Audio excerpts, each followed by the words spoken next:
Selamat malam, Bu Andini dan rekan-rekan sekalian. Perkenalkan, nama saya Jayanti. Saat ini saya akan memaparkan hasil UTS saya, di mana ada 2 studi kasus yang saya kerjakan dengan menggunakan software Excel dan SPSS.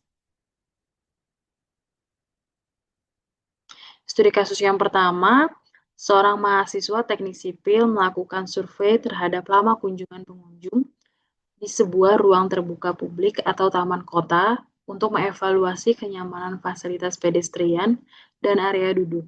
Data diambil dari 20 pengunjung secara acak pada akhir pekan. Berikut data lama kunjungan pengunjung yang dimana satuannya adalah menit. Pertanyaannya adalah, yang pertama hitung nilai rata-rata atau mean lama kunjungan pengunjung. Yang kedua, tentukan nilai tengah atau median. Yang ketiga, tentukan nilai yang paling sering muncul atau modus. Yang keempat, hitung nilai range dari data. Yang kelima, hitung variance data. Yang keenam, hitung simpangan baku atau standar deviasi. Yang ketujuh, jelaskan secara singkat bagaimana karakteristik penyebaran data lama kunjung berdasarkan hasil statistik yang diperoleh. Pada studi kasus yang pertama, saya akan menggunakan software Microsoft Excel.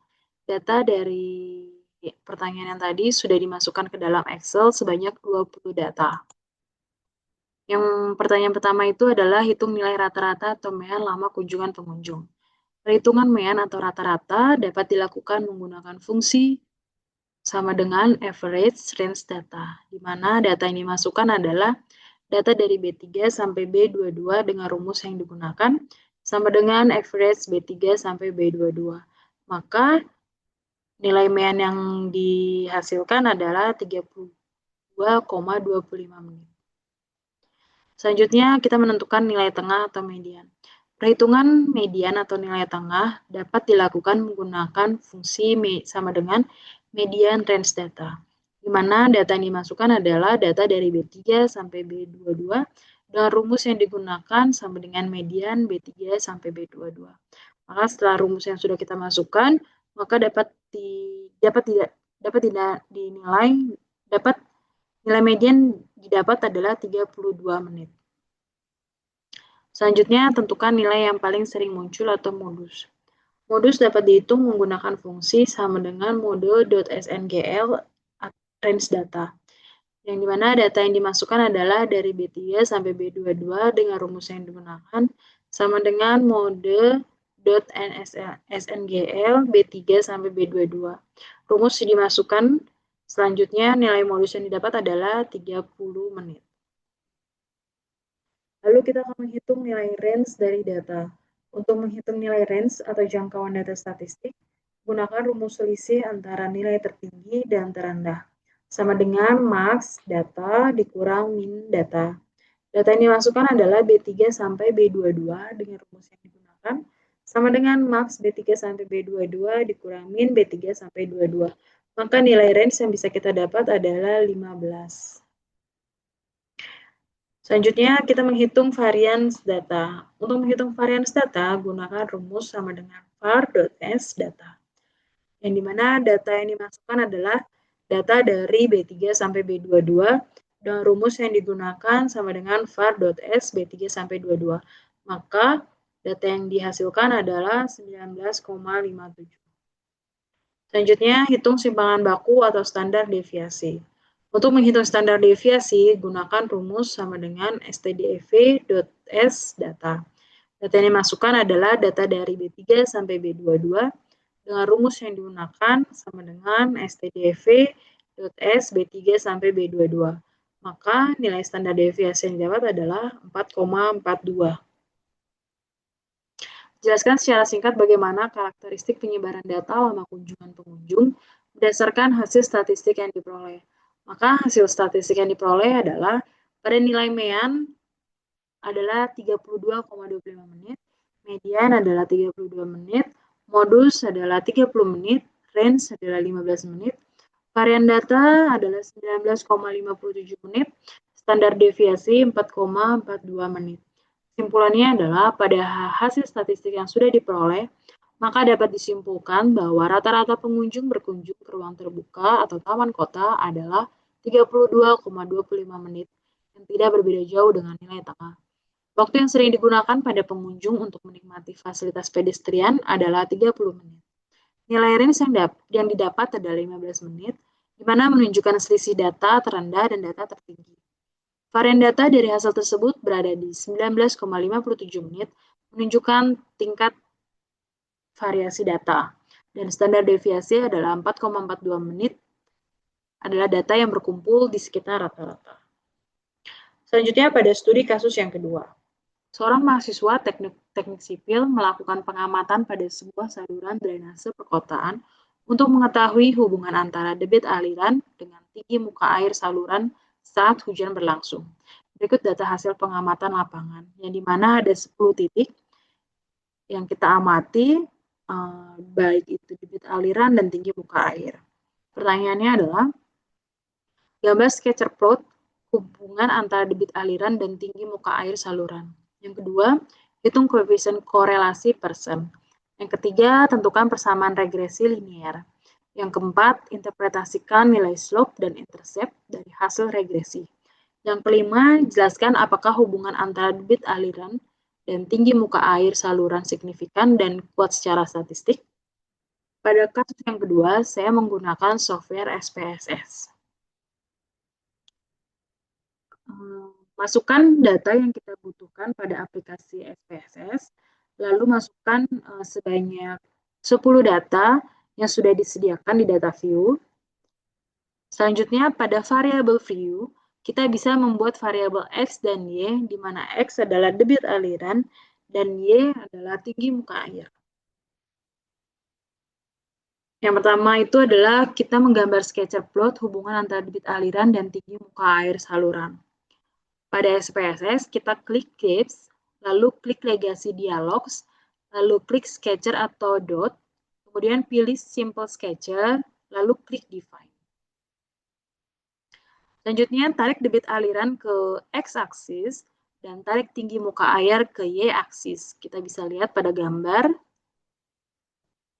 Kemudian setelah itu klik OK, akan muncul chat editor, di mana kita bisa, selanjutnya kita memilih klik Elements, lalu klik Fit Line at Total, kemudian dalam jendela Properties, kita bisa memilih Linear. Bisa kita lihat pada layar. Baru kemudian kita akan mendapatkan hasil sketcher plotnya, di mana titik-titik membentuk pola naik, artinya menunjukkan hubungan positif. Data mendekati garis lurus, hubungan bersifat linear. Kedua variabel bersifat linear positif, yang dimana semakin besar debit aliran, maka semakin tinggi muka air. Yang kedua, hitung koefisien korelasi persen.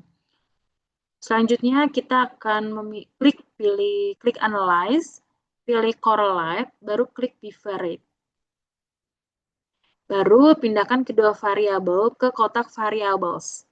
Pastikan persen tercentang, klik OK. Nah, kita bisa lihat pada gambar di mana variabel berubah ke kotak variables. Baru klik pastikan persen tercentang OK. Menu ini untuk mengetahui kekuatan dan arah hubungan. Nah, maka yang dihasilkan hasil output korelasi interpretasi adalah R sama dengan 0,98. Di mana nilai korelasi mendekati +1, hubungannya sangat kuat. Hubungan bersifat positif, semakin besar debit aliran, maka semakin tinggi muka air. Bisa kita lihat pada hasilnya. Selanjutnya yang ketiga, tentukan persamaan regresi linear. Kita pilih klik Analyze, baru klik Regression, kemudian klik Linear. Selanjutnya masukkan tinggi muka air ke Dependent. Yang kedua, masukkan debit aliran ke Independent. Kita bisa lihat pada gambar. Baru hasilnya adalah